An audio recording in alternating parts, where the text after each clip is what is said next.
Hi everyone, welcome back to my channel to call. मैंने शुरू के अपने एक इंट्रोडक्टरी वीडियो में बोला था that in future I will make blogging videos and here I am with my first blogging video nature के बीच। And आज का ये वीडियो एक सिंपल सा लेकिन एक प्रोफाउंड क्वेश्चन के साथ शुरू करेंगे that why we should love cosmos. Well, अब इसके पीछे एन नंबर ऑफ रीजंस है जिसके वजह से इस ब्रह्मांड का हमें आभार होना चाहिए। And instead of showing gratitude, we always exploit this planet, we exploit our nature, which is the grand design of this cosmos, right? तो आज की इस वीडियो में हम एक ऐसा प्रोसेस के बारे में जानेंगे जिसके वजह से हम इस ब्रह्मांड में, इस प्लेनेट में एग्जिस्ट करते हैं। सो इसका एक्सप्लेनेशन के पहले हम ये जानते हैं कि हम इंसान किस चीज के, किस एलिमेंट के बने हुए हैं। So as we all know, earth में मेनली जितने भी लिविंग ऑर्गेनिज्म है सारे कार्बन कंपाउंड से बने हुए हैं। Compounds like carbohydrate, fat, vitamin, glucose, और ये सारे कार्बन कंपाउंड्स है, यानी ऐसा कंपाउंड जो कि कार्बन एटम कंटेन करता है जिसका एटॉमिक नंबर 6 है। अब जो मेन सवाल है कि ये कार्बन एटम आया कहाँ से? क्या ये अर्थ में बना? क्या इसका ओरिजिन अर्थ ही है? क्या अर्थ में हम कार्बन खुद से बना सकते हैं? तो इसका स्ट्रेट फॉरवर्ड आंसर है नहीं। ये कार्बन एटम्स बस स्टार्स के कोर में ही बन सकते हैं, और वो भी हर स्टार के कोर में नहीं। स्टार्स के डिफरेंट फेज होते हैं, जिसमें से एक फेज जिसे हम रेड जाइंट फेज के नाम से जानते हैं, जिस वक्त स्टार का कोर का टेम्परेचर 100 मिलियन डिग्री से ज्यादा होता है। एंड उसी टेम्परेचर में ये ट्रिपल अल्फा प्रोसेस शुरू होता है। अब ये प्रोसेस में मेनली पहले हाइड्रोजन एटम हाइड्रोजन के साथ फ्यूज होकर हीलियम बनाता है।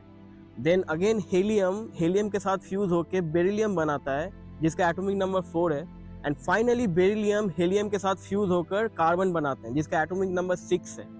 अब सवाल आता है कि why this is so important. Star का जो कोर का टेम्परेचर है वो 100 मिलियन डिग्री होना चाहिए।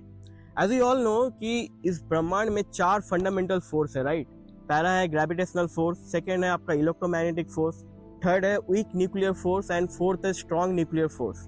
And out of all this forces, ये जितने भी इलेक्ट्रॉन्स या प्रोटॉन्स आपस में जब ये फ्यूज होते हैं उनमें उनके बीच में जो आपके फोर्स लगते हैं that is strong nuclear force. ये एक दूसरे को रिपेल करते हैं, और जितना ज्यादा कोर में एटम में इलेक्ट्रॉन्स का प्रेजेंस बढ़ेगा उतना ज्यादा रिपल्सन भी क्रिएट होगा, एंड इनको मतलब फ्यूज करवाना बहुत हार्ड हो जाता है। तो उस वक्त हमें हाई काइनेटिक एनर्जी चाहिए होता है ताकि हम उनका स्ट्रॉन्ग रिपल्सन फोर्स को अपोज करके, ओवरकम करके हम मतलब एलिमेंट्स को या एटम्स को फ्यूज करा सके। इस प्रोसेस को तभी हम पॉसिबल या तभी हम फिजिबल बना सकते हैं जब हमारा कोर का टेम्परेचर 100 मिलियन डिग्री से ज्यादा होगा। So from this now we know that stars are the actual reason जिसके वजह से हम यहाँ पर हैं। Maybe there are an number of other reason, जैसे कि हमें स्टार्स की, जैसे हमारा जो सन है उससे हमें रोजाना एनर्जी मिलती है जिसके वजह से पेड़ पौधे जितने भी लिविंग ऑर्गेनिज्म है वो जिंदा है, उनका चल रहा है, उनका प्रोसेस चल रहा है। बट जो हमारा कोर एलिमेंट है, एटम है बॉडी में, that is the part of this very universe, this grand design. And after knowing all of this we simply cannot ignore this profoundness, this beautiness of this grand design, right? मतलब अब जब हमें पता है कि ये stars, ये planets, ये प्लैनेटरी सिस्टम्स, ये गैलेक्सीज, ये नेबुला कितना इंपॉर्टेंट है हमारे लिए, हम बस without showing any gratitude, any love, हम आगे नहीं बढ़ सकते हैं। और अगर हम ये करते हैं तो ये मतलब it is a kind of disrespect towards the very phenomenal energy जो हमारा जिंदा होने के पीछे भी काम कर रहा है, जिसके वजह से हम जिंदा हैं। And science can give you the understanding जिसके वजह से आप इस ब्रह्मांड को समझ सकते हो। आपके अंदर एक क्लैरिटी आ सकती है कि कैसे, किस तरीके से ये चीजें काम कर रही है, राइट? बट जो प्यार है ना, that can help you to dissolve in this Cosmos.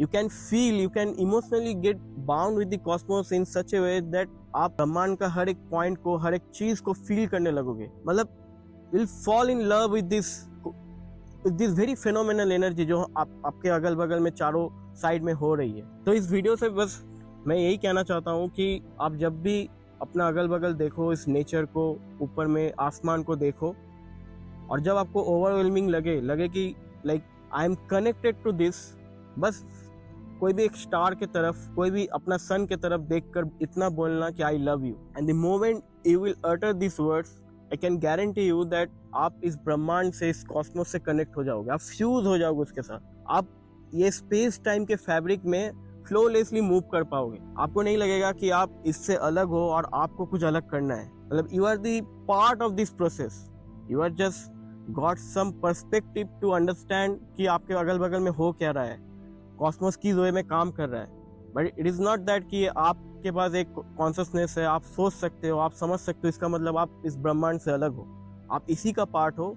आपको बस एक सर्टेन डिस्टेंस मिला है ताकि आप एक अपना पर्सपेक्टिव से इसको ऑब्जर्व कर पाओ, ताकि आपको एक बेटर पॉइंट ऑफ व्यू मिले। आपको ये कॉन्शियसनेस, ये ब्रेन, ये इंटेलिजेंस इसलिए नहीं मिला है ताकि आप इस ब्रह्मांड को, अपने अगल बगल में जितने भी चीजें हैं, नेचर, प्रकृति, इन सबको एक्सप्लॉइट करो। आपको ये मिला है ताकि आप क्वेश्चन पूछो। आपको मतलब इतना कुछ है इस ब्रह्मांड में, इस अर्थ में, यहाँ पर आपके नेचर में हो रहे हैं, आप बिना क्वेश्चन पूछे बैठ ही नहीं सकते हो। आपको हर एक पॉइंट में ये क्वेश्चंस बस आपको क्यूरियस बना देगी कि भाई क्या हो रहा है, क्यों हो रहा है। तो आई होप कि आज की इस वीडियो से आप लोगों को एक नया अंडरस्टैंडिंग मिला होगा, एक नया पर्सपेक्टिव, एक पॉइंट ऑफ व्यू मिला होगा। I have started this YouTube channel to make this kind of video so that मैं खुद एक तो यूनिवर्स के साथ कनेक्ट हो पाऊँ, और दूसरा मैं अपने लेंस के थ्रू बाकियों को भी कनेक्ट कर पाऊँ। तो आई होप कि आप लोगों को इस वीडियो से कुछ नया मिला होगा। सो आज की इस वीडियो में इतना ही। मिलते हैं अगले वीडियो में एक नए टॉपिक के साथ।